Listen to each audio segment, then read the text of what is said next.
Hey, well, what's up, guys? Welcome back to another episode of the Collision Live. It is me, everyone's second favorite host, Daniel, and I am joined at the desk, as I always am, by the Luigi to my Super Mario, Mr. Samuel David Kemp. What is up? No, not too much. Happy to be the third favorite host. We'll be keeping an eye out for our first favorite host. We're still trying to hire, still taking resumes. But hey, we're glad to be back. And even for the occasion, we decided we'd coordinate. We did. It's entirely coincidental, or was it? Yeah, or maybe our shared text chat might say otherwise. But hey, we're glad to be back. We missed last week. Half of us, or more than half of us, were kind of out and about on vacation and on trips, so we weren't here. But hey, we're excited to be back and just to dig into kind of some interesting cultural stuff kind of going on this week, sort of with the entertainment industry and just sort of wider kind of trends and stuff that, as Christians, how should we respond to? How can we kind of learn from it? How can we just engage and be present in the culture that we are in? We're also joined, we're not the only ones here. We haven't brought our crew in for a bit. So we also are joined, as we always are, by Stephen and Joni.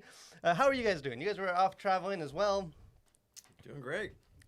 It's good to be back. Joni is in the Big Apple, or was just got back from the Big Apple, and apparently she hates the fact that I always wear the same hat. So now that she's back, I have to try on a different hat. But hey, we got a lot of stuff to get into, a lot of interesting kind of cultural stuff. So why don't we just jump into it like we always do with cultural conversations.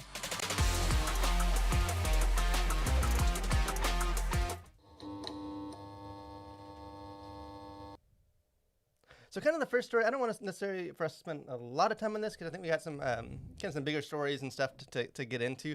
But I did think it was at least worth noting that there's sort of been this narrative lately of, like, we've even covered it at the Collision with some articles, like family films, they aren't like they used to be. This kind of bomb after bomb and Lightyear and Strange World and all these sort of movies. And Super Mario is here grabbing that power-up mushroom. The superstar begs to differ. Yeah, to prove that, hey, people still want to see a good movie. So Super Mario Brothers, this came out kind of in the middle of last week, thanks because it was spring break for a lot of kids. So they're banking on some of that for their audience. And this movie has been making a lot of yellow coins. It is just pumping that question mark block, pumping out the coins. So a couple of numbers for this. I think worldwide right now, it's made $427 million. It's already the top earning movie of the year, even though it's been out for like a week.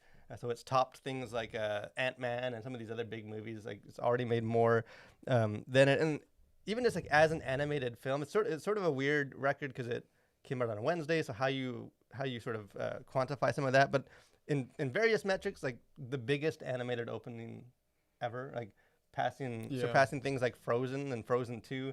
Which, if you're surpassing Frozen 2, you're doing some things. Yeah, you're doing some things right. Like, that was a phenomenon. So this movie definitely is seems like it's gaining momentum. It's definitely resonating with a lot of people. So just real quick, again, we don't want to spend tons of time on it, but talk about that. Like, what is it about this movie in a time where it seems like families are sort of checking out from these films, and just none of them seem to be hitting. This one is a exception to the rule. What are your? Because you haven't seen. I've seen the movie. Yeah, no, I haven't seen it. I'll probably not see it in theaters, just because that's the stage of life I'm in right now.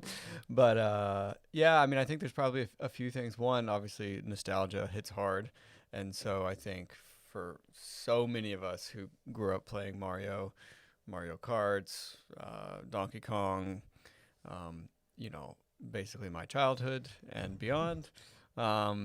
I think I think it's hard to overestimate the power of nostalgia, especially something sort of so like quintessential millennial Gen X childhood. And then I think also the cast that was involved.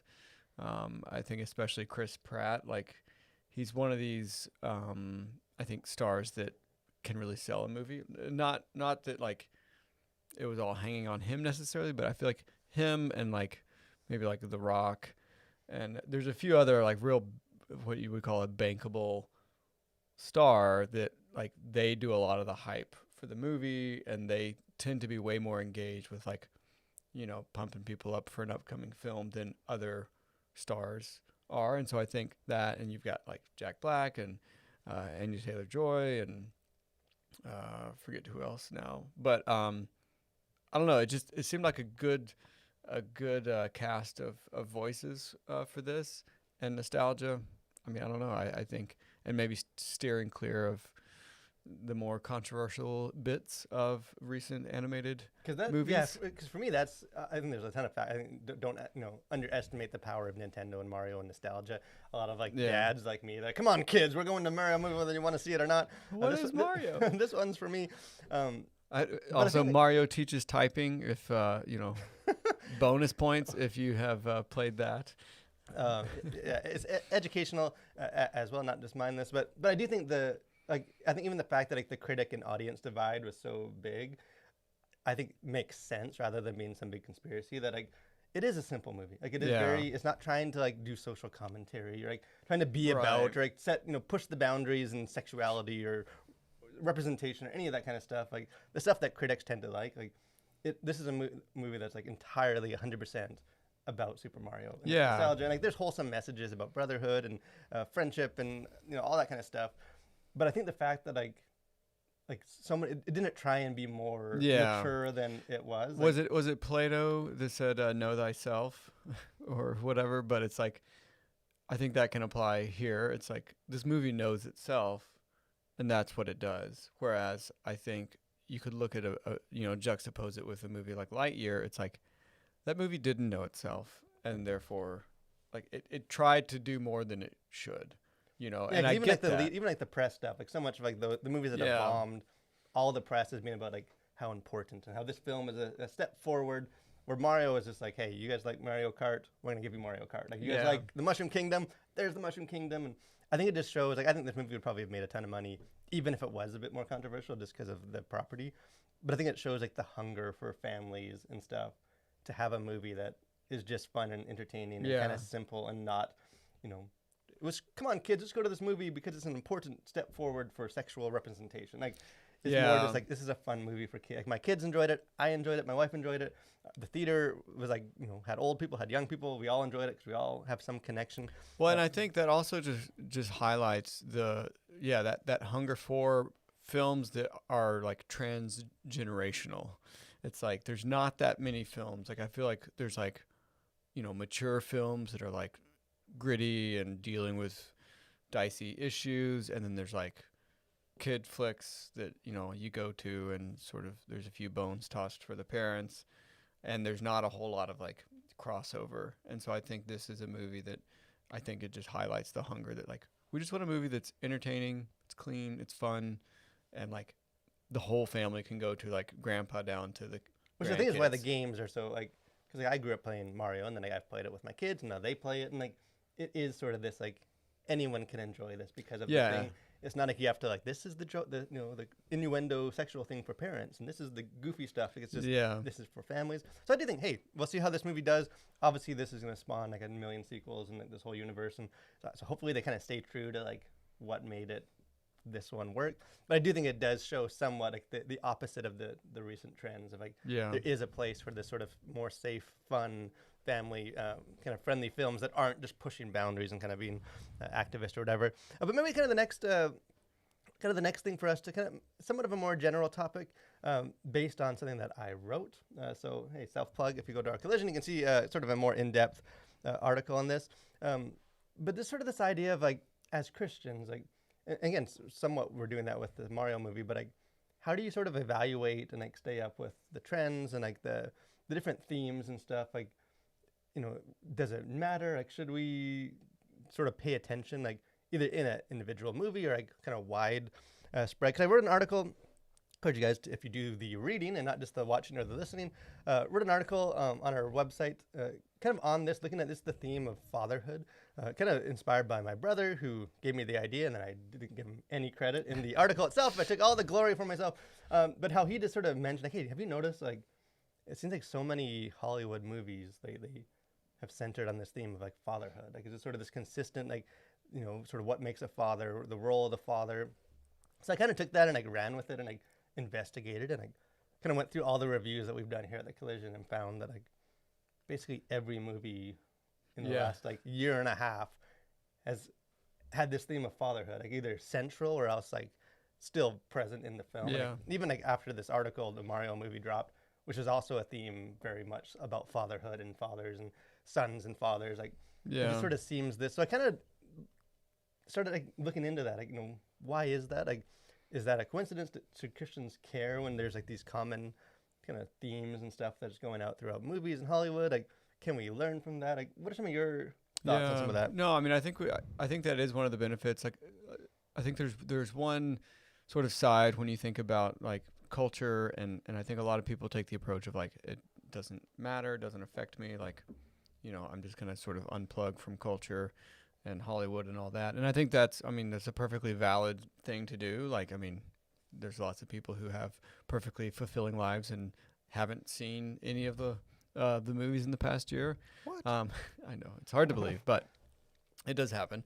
But then I think what is worth noting, and especially like in an article like this, is the fact that there are I think it's worth sort of taking note when there are themes that sort of traverse multiple movies and multiple movie genres or shows or whatever else.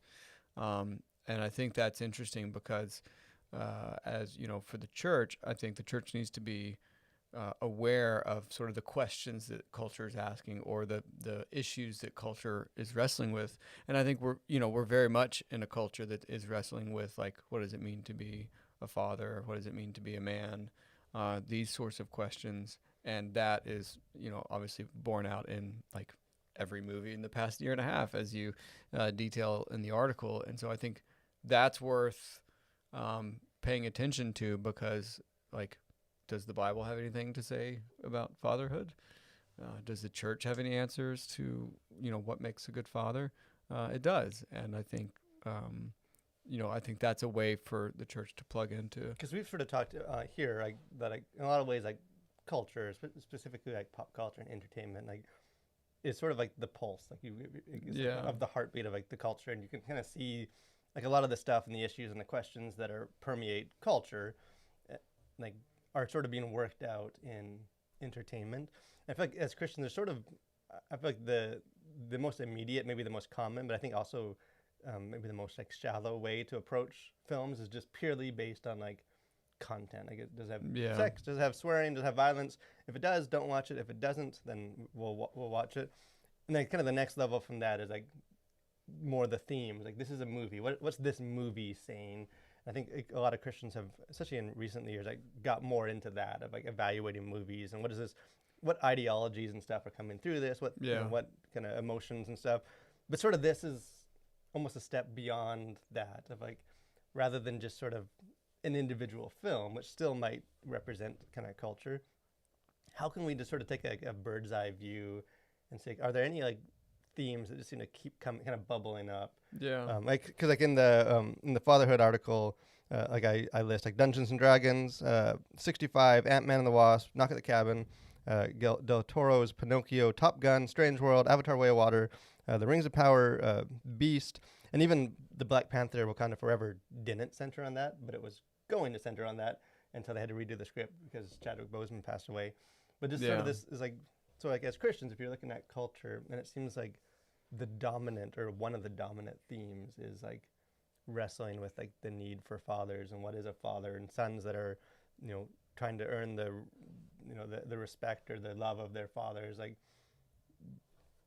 is there meaning to that? Like, and like, if there is, like as Christians, like what does that mean? Can we respond to that? Like, does that reveal maybe like, trends and like sort of the heartbeat of the culture? Like what do you think? Well, I mean, I think it certainly does. And I mean, I think one thing, like, I think you sort of see maybe on social media, maybe you could see that like fatherhood is under attack or masculinity is under attack.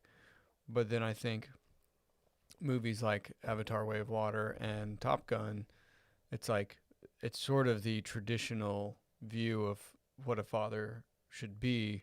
And those are like wildly successful films. And so I think it sort of shows that like, although there are elements of culture that are sort of wanting to deconstruct the family, deconstruct fatherhood, there is still very much like a hunger for those role models and seeing what, fatherhood should be and like ought to look like.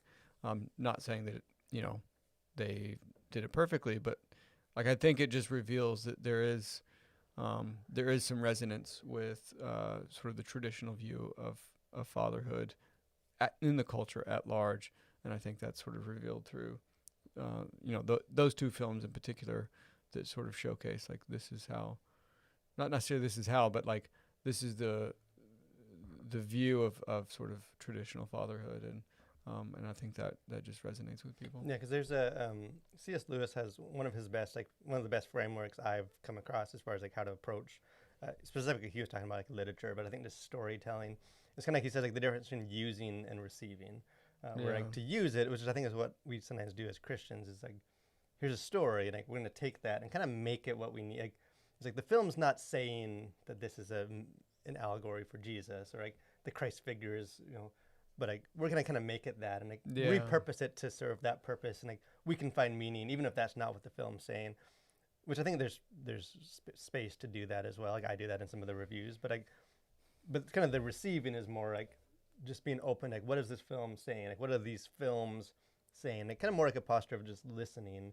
To sort of what does the culture care about right now? Like, what are the if every story we're telling is about like fatherhood, like what does that say about our culture and the role of fathers, and like the way that fatherhood is being portrayed? And again, even in the article, I kind of get the few films that didn't follow neatly into that box are all about motherhood. Like this is like parents, and sort of that whole dynamic is very much sort of at the forefront.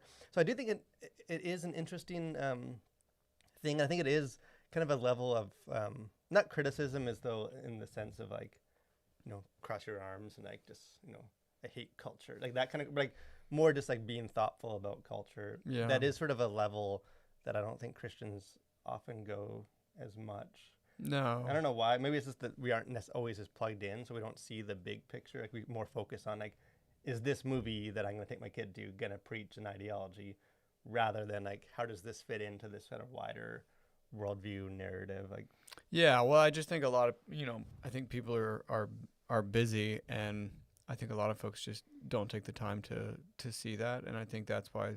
I mean, like an article like that is important because I think it does help sort of frame sort of where we are as a culture right now, and I think that's important for people to see that like culture is struggling with this idea, and like they are like probing what it means to be a father, and I think that's worth paying attention to for sure as the church and as Christians. Yeah, so could you guys check out that article? Go to thecollision.org.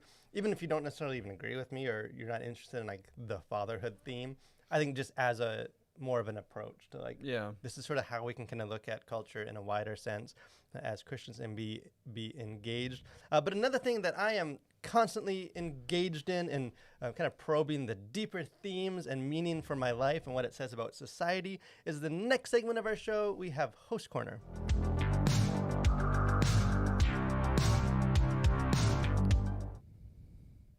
Well, I thought I would really dive deep here on today's Host Corner and bring you one of my favorite beverages of all time. And no, it's not Peeps Pepsi. It is something far more refined and for the refined palate, the cultured palate, and that is ginger beer. And I've sort of been on a quest, for the past number of years to try as many varieties of ginger beer as one can get their hands on. And I would have to say that Bundaberg ginger beer out of Australia has got to be probably the best ginger beer that I've found. A close second, or maybe tied, much harder to get your hands on, is a ginger beer called Stony, and that's out of Africa. So it's a little harder to get. The times I've been in Africa, I've probably drunk most of the inventory that they had when I was there. But Bundaberg, it is available in the States, and I would highly recommend grabbing a 4-pack of those from your local grocer.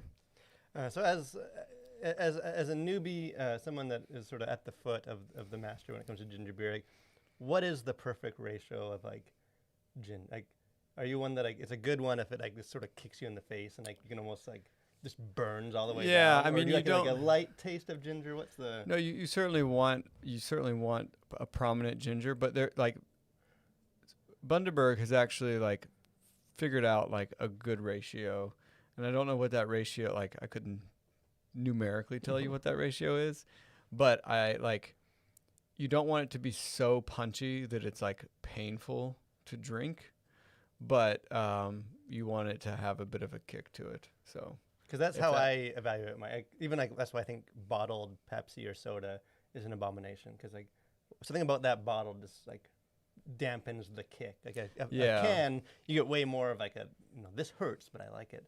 Whereas Yeah. a Well, bottle.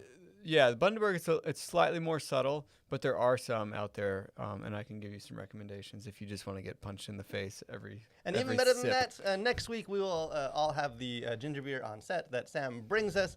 Maybe this episode will be sponsored by ginger beer. Kind of another story. Again, I don't know how to transition from ginger beer to to cultural stories, but kind of another interesting thing that really just I think maybe 2 days ago that this thing dropped. It's sort of a story that happened that kind of pulled me out of my narrow-minded, shallow heavy metal bubble and had to actually like engage with music that wasn't just terrible metal from like Italy or somewhere.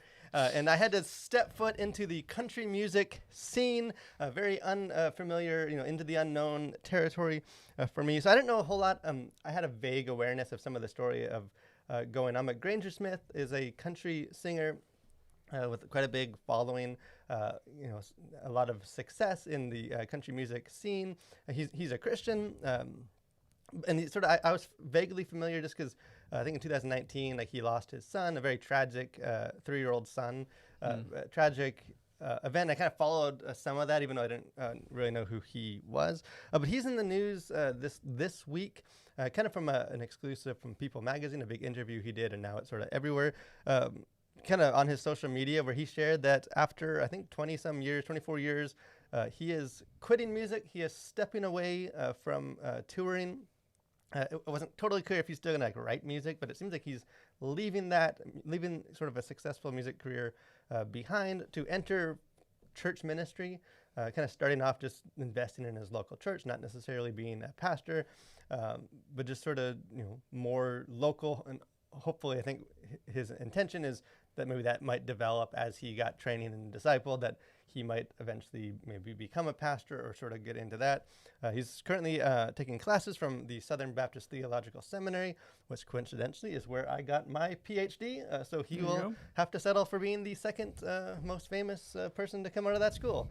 But it's sort of an interesting, it's an interesting story, even if you're not necessarily familiar kind of with who he is. Like I was, because especially that People interview, like you really, credit to People for like it's very much a feature on his faith and like what his faith. It's not like they're like cautious about some of that, like very much giving kind of an honest look at that. But kind of some of his quotes where he says, being a musician was never a prison, but this is a new passion, a new focus, a new direction that I believe will allow me to focus more on individual people and their lives, which is ultimately why I started music touring in the beginning. And then kind of later in the interview he says, because all I'm doing, as far as I can see, and I'm not speaking to any other artist, is glorifying myself. That's a contradiction that is built up within me over and over until I had come to the conclusion that there's now a turning point, a new direction in my life. So he's not necessarily saying that, like, if you're going to follow ministry, like, quit your job, don't pursue your artistic passions, like, give all that up, and you got to very much say, like, his approach is like, for me, I feel like this is where God is leading me. He kind of talks about the verse Mark 8:36, like picking up your cross and following Jesus, like that this is sort of his doing that, like leaving behind a successful career to follow, to kind of follow after where God's leading, even if it doesn't really make a whole lot of sense to people. But I do think there's some interesting stuff kind of around this story as far as Christians. What does this mean? Like, what do we respond to this? Like, did you have any initial thoughts on this? Or Yeah, I mean, I think it's really interesting. I think maybe a couple of things. One, like I think it also shows the just how I think humans aren't made to tour forever, and just the harsh realities of a touring musician, and that's pretty well documented throughout modern music is like that's a brutal way of life, and I think you can certainly see that there can be a real longing to just kind of plant yourself somewhere and just be involved in the lives of the people around you. And so I think that's one aspect of it. It is interesting, like, and I know your grandfather, after he wrote Experiencing God, like tons of people after doing that study went into ministry. And I think it's interesting that like a lot of people end up going into ministry after they've had some sort of encounter with the Lord. And it's interesting because I think like your and I don't want to misquote your grandfather Henry, but I feel like a lot of times he would encourage people to like stay in their positions, like, and was very much encouraging of like, if you're a business person, like be a Christian business person. Like the only way to serve the Lord is not necessarily to like quit your job and go be a pastor. And so I think I just think it's really interesting that, again, like with this guy, and I really know nothing about Granger Smith or his music.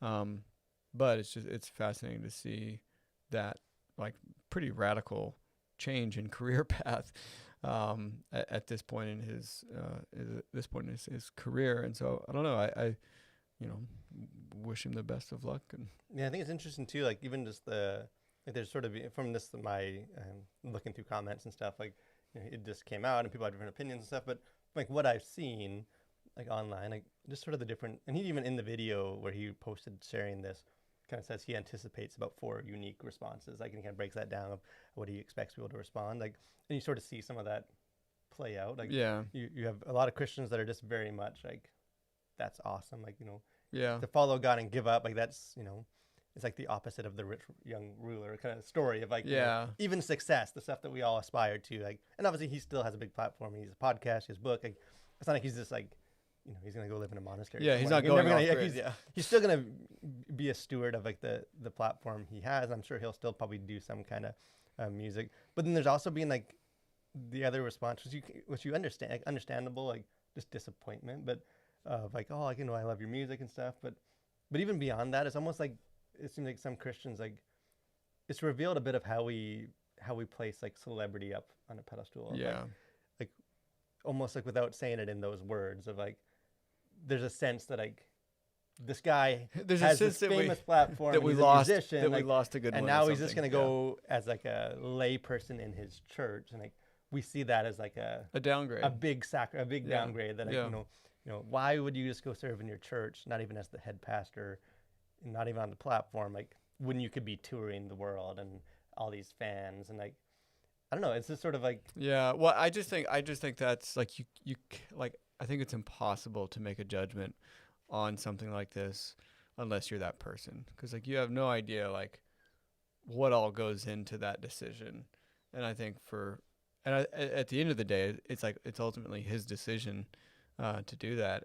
And I think like, it certainly seems like a brave decision, if nothing else, to give up all the all the career that you've built up over the years and go do something completely different, and especially do something that you feel like, I mean, it sounds like he feels called to do this, and I think that would probably be the only reason why he's doing it. Is like, it's sort of one of those, like, if you can do anything else, do that thing, but if you can't, then do the thing that God's called you to do. And so I think in that respect, it's a really brave move for him.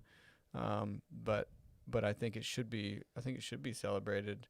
But it does, like you said, I think it reveals how we think, just the issue of celebrity in church culture today, like just at large, I think is a real issue. Yeah, we very much reflect a lot of like the world's mindset towards celebrity. Yeah. Even if it's like for Christian celebrities, like some of the stuff that we don't, validate in the world without meaning to, I think like we foster some of that same, like we treat them as sort of this higher, Yeah. they're the special, like, they're the ones that can, that can go beyond just working in the church. They're actually a celebrity, and it's Right. like, Well, you just see this. It's like, well, local church ministry, and then maybe you become like get Yeah, on it's with like a like a stepping mega stone, church, or then you become like a Yeah. touring speaker, or music minister or worship band. So yeah, it's just the church, unfortunately, values a lot of what the world values, just in churchianity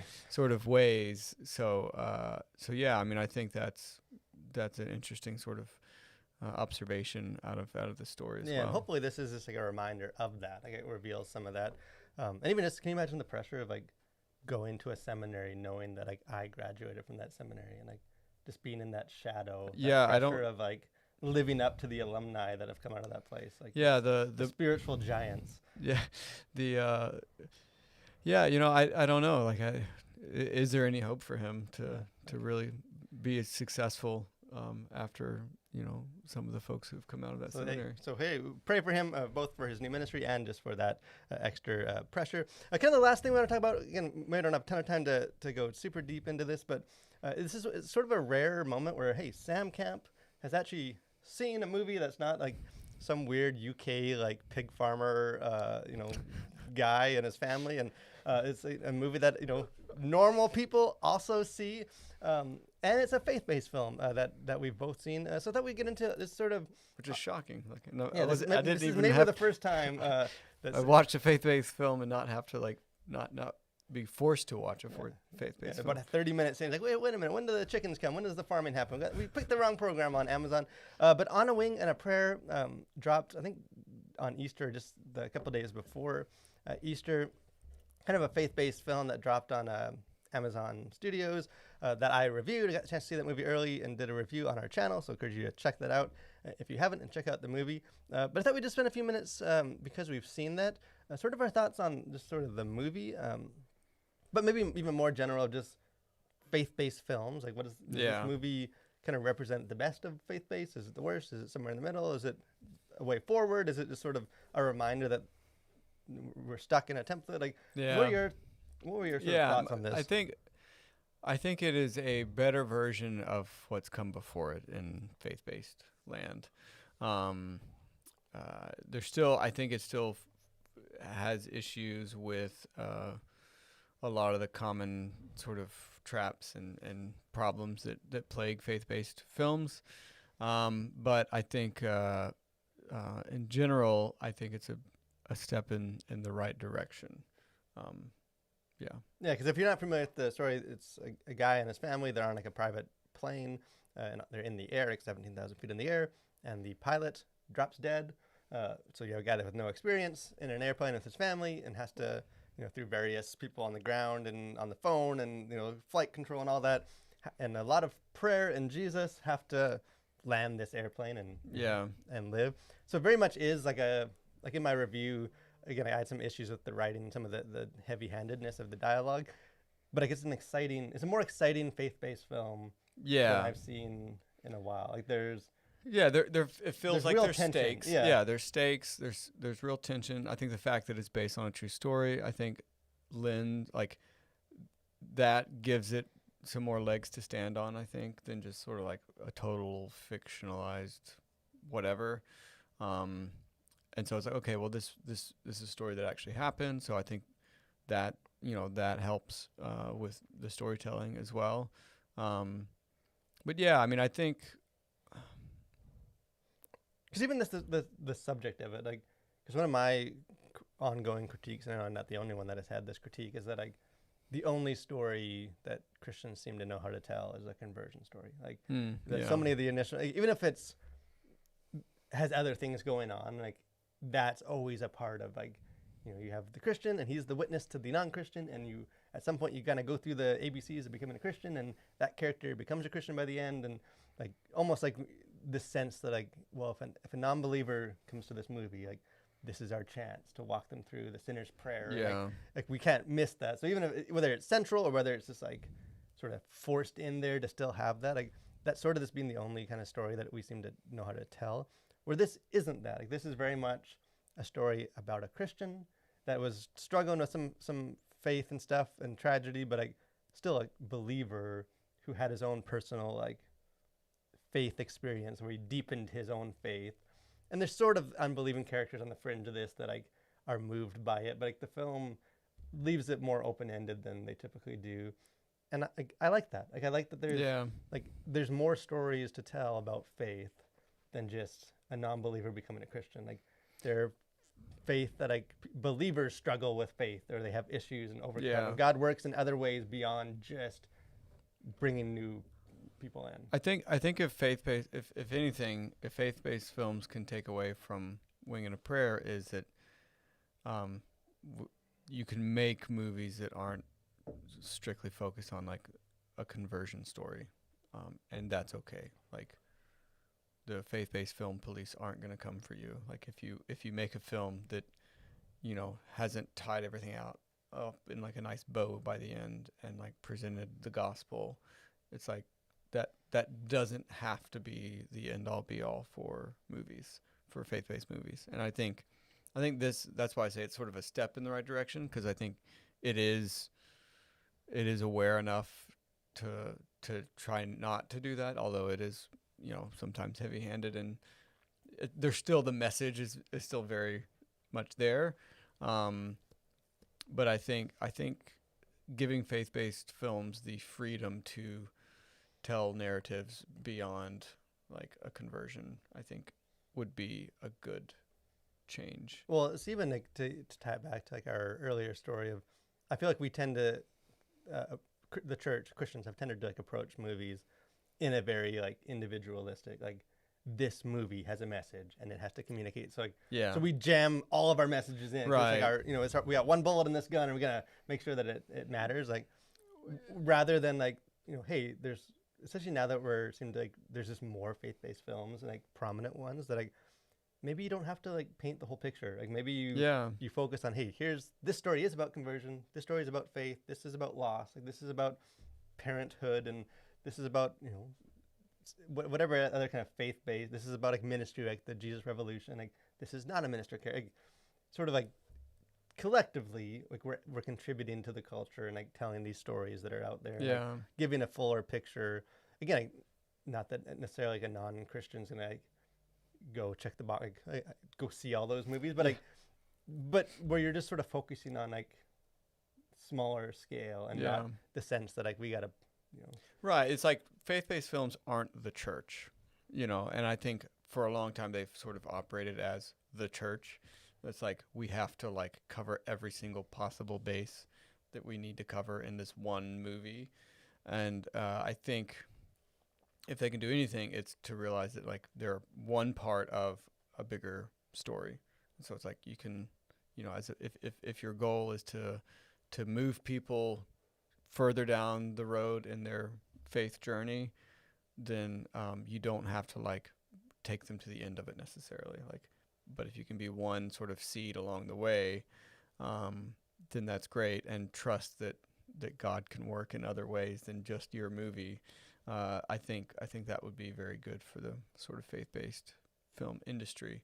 So yeah, even the messages of the film work in relation to like the physical church or just Christian coworkers or others. So like that's all part of like we're just sort of helping people get a glimpse of like what faith is without necessarily feeling like the burden that we got to do it all. I did have some issues with like the writing and stuff. I feel like there is a tendency to like the story is inspirational, but like we also got to make it a bit of a Bible study. And like this moment, it seems like this is the script writer talking to me, and not these characters talking to each other. But I do think it is like I enjoyed this film more than I did Jesus Revolution, like more than a lot of faith-based films that I have seen. Like, so I do think it's worth watching because it's on Prime. So most of us have Prime. So like, it's worth checking out if you just want like an uplifting, kind of faith-based story. There is like a few minor profanities, and maybe that's a different topic. Maybe that's the host corner. I have some thoughts on that, which maybe we'll get into at some point. But overall, it is a faith-based film. Like it's nothing that you need to, like wring your hands over. Like it's safe. But and I will say too, it also like one of the areas, and this is more of like a technical visual thing. I don't know if we have those photos, Stephen, that I sent you, but just to note, this first picture is just a screen grab from Goldfinch, which is a movie that Roger Deakins was the director of photography for, which, again, I understand that, like, comparing the director of photography for Wing and a Prayer to Roger Deakins, like, Deakins is, like, the GOAT when it comes to being a DP. But there's a very, like, film look to that versus, like, I grabbed a photo from Wing and a Prayer, or it didn't come through as I'm getting the nod from Steven. But because like faith-based films have this look that is, it's almost a not cinematic look. And so I think that's part of the problem as well. And again, I get this is largely budgeting, because like you just to grade a film. I mean, and not to say it's ungraded or anything like that. But there's certain movies that you like. It feels like a movie. It feels like cinema. And I think there are very few, if any, faith-based films that feel like cinema, that feel like film. And again, that's sort of my own, like, because you can usually tell. Snotty, almost like you can do that with Christian music. Yeah. You can usually tell even if you don't know. I think some of that too is this experience. I think as we're making like better films, we're gonna develop more like experience and talent and like creatives that can. We'll never have the budget, but like the same level. Yeah, but I mean, there's loads of way. Like, you don't have to have, super high budgets to do stuff that's similar, because there's lots of low budget like indie films. Like all the horror movies are made for like probably less than this movie. Yeah, yeah. Like, well, and I think there's lots of ways that you can produce sort of a film look and have that the image quality of it be something that aspires to be, more cinematic or what have you. That it doesn't have to be like terribly expensive to do that. But I think that is one area where I think, again, it kind of goes back to faith-based films, I think, come from a message-first posture. And so a lot of the other stuff is like, yes, it's technically a movie, but a lot of the other stuff tends to be less on the like scale of what's important in this film. And so I don't know. That's just one aspect of it. I think it is better, I think, than some. Yeah, I think you said like this definitely feels like a film that's like further down the track than we've been in a long time. I think Jesus Revolution kind of was the same for me. Like, we're making better stuff. I still have issues. I feel like we still have like our limitations. We haven't totally broken free of some of that, but like, we are more than we have. Like, so again, I'm optimistic, even though I wasn't like necessarily crazy about either of those faith-based films. I'm excited that we're getting better at doing that and making more of an impact. But hey, let us know if you guys saw that movie on A Wing and a Prayer. If you guys enjoyed it, if you guys didn't enjoy it, if you had thoughts, let us know in the comment section. And if you're interested, also go check out my review where I kind of break down some of the themes and stuff in more detail. But kind of final thoughts, really not a whole lot necessarily. Encourage you guys to, like I said, check out our website, thecollision.org. Have a bunch of articles and stuff. Even things that we like, touched or allude to on the show that we actually get into more depth on the website. Also got some reviews like the Mario movie and On the Wing of Prayer. Dungeons and Dragons is still in theaters doing well. If you haven't checked that out, have a review for that. So, encourage you to check that out. Do you have any kind of final thoughts, any final wisdom for us? I'll leave you with this on a totally unrelated note, but from the words of Bill Mollison, everything gardens. That hits deep. Yeah. So as we think about that, like everything in nature gardens, and I think we should too. Yeah. So hey, as you guys go on with your day, just ponder on the emotional, spiritual depth of that quote. But thanks for joining us, guys. Encourage you guys, we'll be back next week. More stories to collide with. We'd love to have you join us and just sort of be a part of what we're doing here at The Collision. But thanks for watching, guys. Stay safe and continue to collide with your world for Christ.